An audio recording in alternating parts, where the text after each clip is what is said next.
The fate of Ogden's historic Union Station now lies in the hands of the city and redevelopment teams.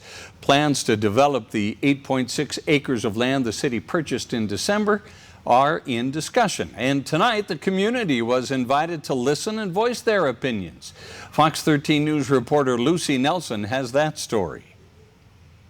The Union Station is an icon. It's known throughout the world. This building and its memories are a key part of Lee Whitten's life. Going all the way back to 1941 when I was born, my father was a Union Pacific conductor, and my mother worked at the cafe here in the station. You don't have to listen hard to hear the other stories and connections to the station that ripple throughout the Ogden community. Multiple generations of people have worked for the railroad, so it's in their DNA. It's such a historic centerpiece. Steve Jones says his group, Save Union Station, has been meeting every Friday since they found out the city had plans to redevelop the land it sits on. Anything that does happen has to be done in a sensitive way, in a way that, if you will, celebrates what we had in the past. Director of Community and Economic Development Brandon Cooper says community input is a crucial part of their planning process, which is why they gathered Thursday night with developers there to listen. We wanted to start out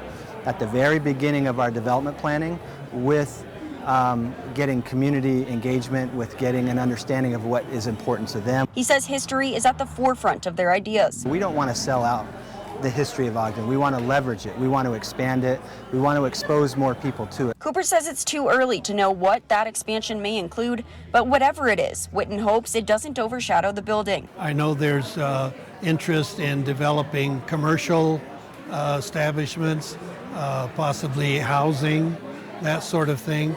I would hope that would be as far away from the station itself as possible. He and Jones also saying they'd like to see the Front Runner system or Amtrak come to the tracks. Everyone really feels very strongly that Union Station, the building, needs to be an active railroad station again. Whitten's biggest piece of advice for those involved in changes: be educated about the history of railroading so that you can preserve it and make it live for future generations. In Ogden, Lucy Nelson, Fox 13 News, Utah.